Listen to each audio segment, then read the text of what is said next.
लेकिन जब जीत रहे होते हैं तो चेहरे बहुत अलग हो जाते हैं। सवाल मेरा यह है कि जो पीछे नारे लग रहे हैं, अगर वो कांग्रेस पार्टी के लग रहे हैं तो ठीक है, अगर वो नेताओं के लग रहे हैं तो फिर कांग्रेस के लिए समस्या हो सकती है, क्योंकि ये समस्या मध्य प्रदेश में झेल चुके हैं, यही समस्या वो बाकी जगहों पर झेल चुके हैं और इसके लिए उनको अलर्ट रहना पड़ेगा।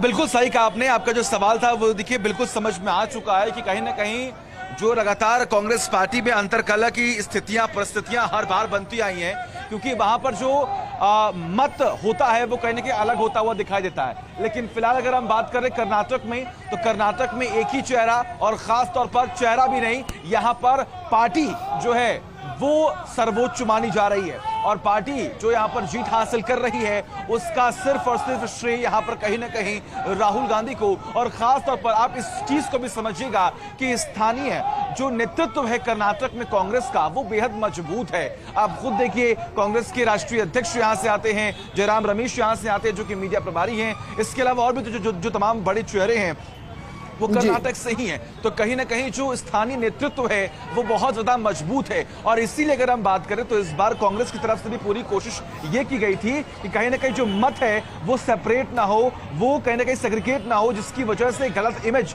हमेशा अलग अलग राज्यों में चुनावों के समय में देखने को मिला है। लेकिन इस बार कर्नाटक में शायद कांग्रेस अपनी रणनीति में, अपनी स्ट्रैटेजी में सफल हो पाई।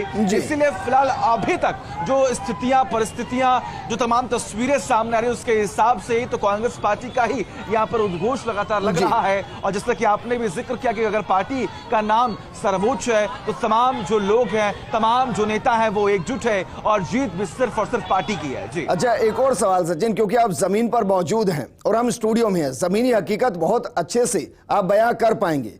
तो सवाल मेरा यह है कि एक तरफ कांग्रेस ने जमकर फ्री बीज का वादा किया, उसका असर पड़ा है, या फिर दो और चीजें थी। एक यह था कि बजरंग दल को बैन करना और दूसरा 6% मुस्लिम आरक्षण देना। अब जहां बजरंग बली होते हैं वो संकट मोचा के कहते हैं शनिदेव नहीं आते, और आज शनिवार है। क्या आपको लग रहा है कि कर्नाटक के अंदर ये थोड़ा सा बदलता हुआ नजर आ रहा है और बजरंग बली पर दिया गया बयान, बजरंग दल पर दिया गया बयान, 6% आरक्षण, इसने बीजेपी के तीर को बीजेपी पर ही बैकफायर कर दिया है?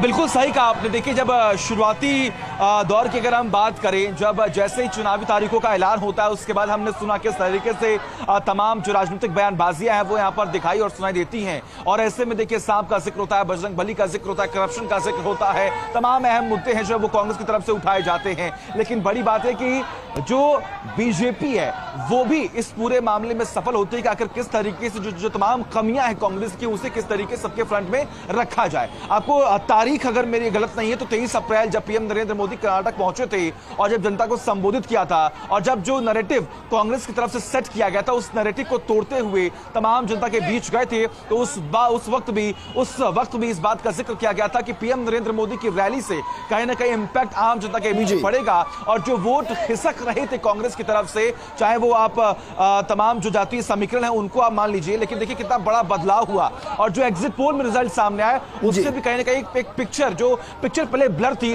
वो कहीं ना कहीं क्लियर होती हुई दिखाई दी थी कि आखिर कांग्रेस को यहां पर मैंडेट मिलने वाला है। लेकिन अब इस खुशी को देखिए और इस जश्न को देखिए, आप खुद समझ रहे हैं कि किस तरीके से तमाम लोगों के बीच में कितनी खुशी है और खुशी इस बात की कि जो तमाम दावे वादे किए जा रहे थे, जो कांग्रेस पार्टी हर जगह टूटती हुई दिखाई दी, बिखरी हुई दिखाई दी, वो यहां पर एकजुट है, एक मत है और इसीलिए जीत शायद कांग्रेस की यहां पर होती हुई। बिल्कुल, लेकिन अगर अभी तक के रुझान को हम सचिन देखें तो इसको हम बीजेपी की हार भी नहीं कह सकते, क्योंकि 1983 के आसपास से बीजेपी का कर्नाटक में उदय होता है और तब से लेकर 2003 तक हम देखते हैं कि बहुत ज्यादा लीडिंग पोजीशन में बीजेपी नहीं होती है।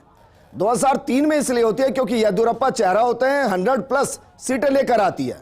उसके बाद सदानंद गौड़ा को लाते हैं तो 40 पर सिमट जाती है, उसके बाद फिर 100+ होता है।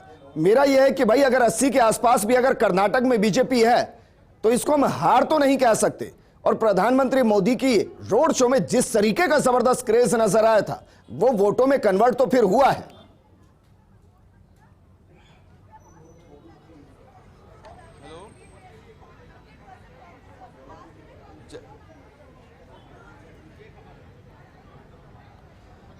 सचिन, क्या मुझे सुन पा रहे हैं? चलिए, आपको रोकना। शब्द क्या वाकई में कर्नाटक की सियासत में फिजिबल रहेगा?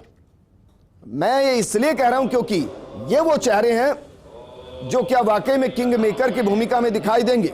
कुमारस्वामी, मानकर चलिए, अगर किसी भी पार्टी को बहुमत नहीं मिला तो ये वो चेहरे हैं जो किंग मेकर होते हुए क्या किंग की भूमिका भी निभा सकते हैं, क्योंकि हमने देखा है इन्होंने किंग मेकर होते हुए किंग की भूमिका निभाई है और कर्नाटक में ही निभाई है, और इसलिए वो खुश हैं।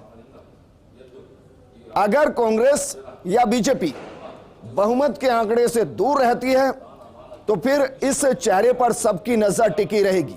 हमने सुबह इनको सुनाया भी था, इन्होंने कहा कि किसी से बात नहीं हो रही है, किसी से समझौता नहीं हो रहा है, और समझौता क्यों हो? अगर उनको लग रहा है कि वो किंग मेकर की भूमिका में है तो वो बात नहीं करेंगे, उनसे बात करनी पड़ेगी।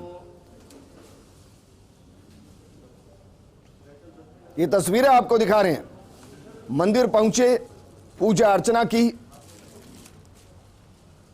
और शायद मनोकामना यही मांगी जा रही होगी कि एक बार फिर से जेडीएस को किंग मेकर की भूमिका में लाया जाए।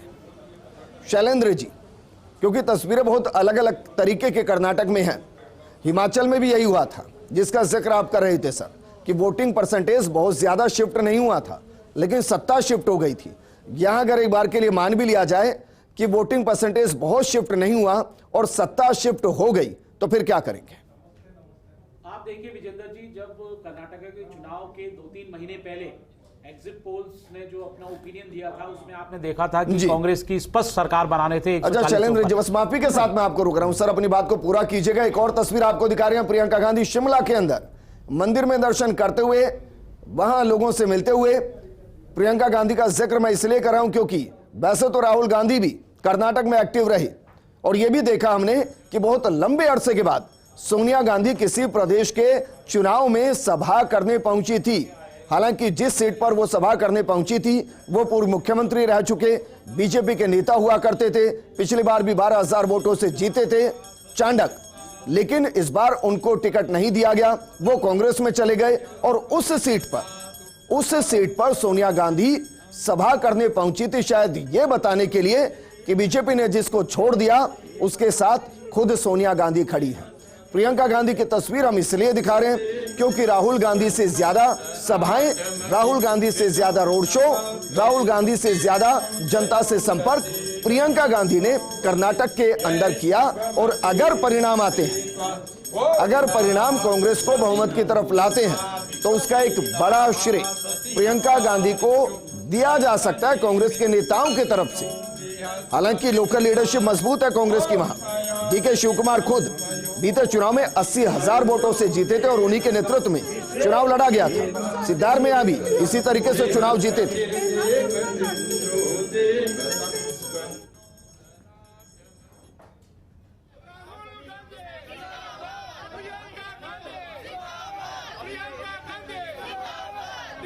और लीजिए, सुन लीजिए नारे क्या लग रहे हैं। और जेडीएस का दफ्तर बेंगलोर के अंदर, वहां किस तरीके का माहौल है, हमारे सहयोगी आशीष जुड़ गए हैं। आशीष, क्योंकि रोजानों में वैसे तो यह दिखाई दे रहा है कि कांग्रेस बहुमत के साथ सरकार बना सकती है, लेकिन रुझान जब परिणाम में बदलते हैं तो बहुत कुछ बदल जाता है, और जब बहुत कुछ बदलेगा तो नजरें टिकेंगी जेडीएस पर, क्योंकि वो किंग मेकर की भूमिका में हो सकती है। अब वो तो मंदिर जा रहे हैं, कुमारस्वामी तो मंदिर जा रहे हैं, लेकिन दफ्तर पर क्या चल रहा है?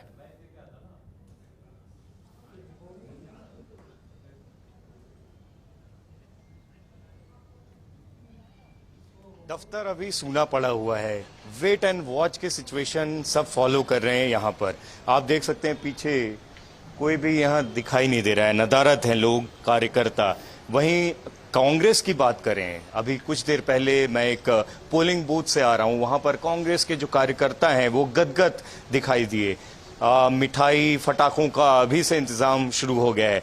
बीजेपी के लोग हालांकि आशान्वित हैं, अभी भी उनको लग रहा है कि जब तक फाइनल रिजल्ट आएगा तब उनकी सरकार जो है वो बरकरार रख पाएंगे। वो ऐसा कह रहे हैं। 38 सालों का जो ट्रेंड है, जो हर 5 साल में सरकारें बदलती है, वो इस बार टूटेगा, ऐसा बीजेपी के लोगों को भरोसा है। लेकिन अब तक जो रुझान है उसमें ऐसा होता हुआ दिखाई नहीं दे रहा है, क्योंकि कांग्रेस खुद के दम पर जो रुझान है उसमें बहुमत पाती हुई दिखाई दे रही है, सरकार बनाती हुई दिखाई दे रही है। तो उसको अभी न जेडीएस की दरकार है, न किसी और इंडिपेंडेंट या किसी और की। और इसलिए जेडीएस का जो अभी माहौल है, जेडीएस हेडक्वार्टर्स का, वो आप मेरे पीछे देख सकते हैं कि सन्नाटा पसरा हुआ है और सभी अभी वेट एंड वॉच का जो रूल है वो आप हमारे साथ बने रहिए, क्योंकि सन्नाटा ये भी बता रहे कि शायद हो सकता है कि जेडीएस को भी लग रहा हो कि कांग्रेस को जरूरत नहीं पड़ेगी। हालांकि दूसरी तरफ कुमार स्वामी मंदिर में जा रहे हैं, दर्शन कर रहे हैं।